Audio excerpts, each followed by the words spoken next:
সিদ্দিকি দোকানতে কয় দোকান লাগ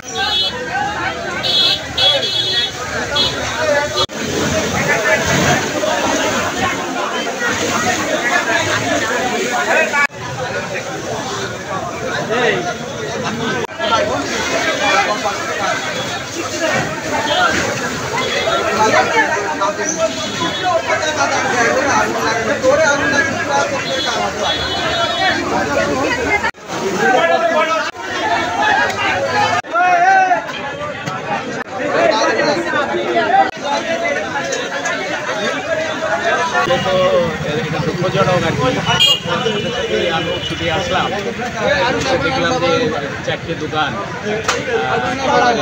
ম্যাস্ট হয়ে গেছে। মানে দোকানদারের মালিক সকলের কাছে কথা বলে দেখলাম যে তাদের মালামাল সব মিছিল হবে। বড় ধরনের ক্ষতি, আগুনে পুরলে তো এই ক্ষতি কোনো পূরণ করা খুবই অসম্ভব হয়ে যায়।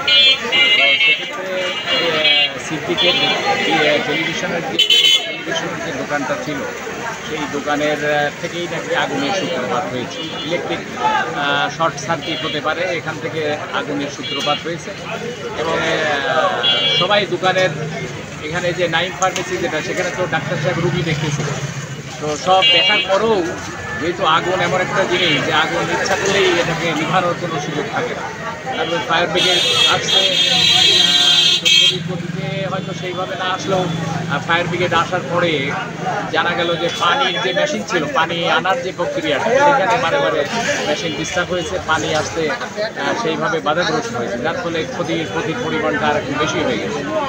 তো এই দুঃখ প্রকাশ করি এবং যারা এখানে বাজারে যারা ব্যবসায়ী দল আছে তাদের সাথে দোকানগুলো করেছে, যারা বাজার কমিটি আছে তারা এই সবগুলো একটু ক্ষতিপূরণ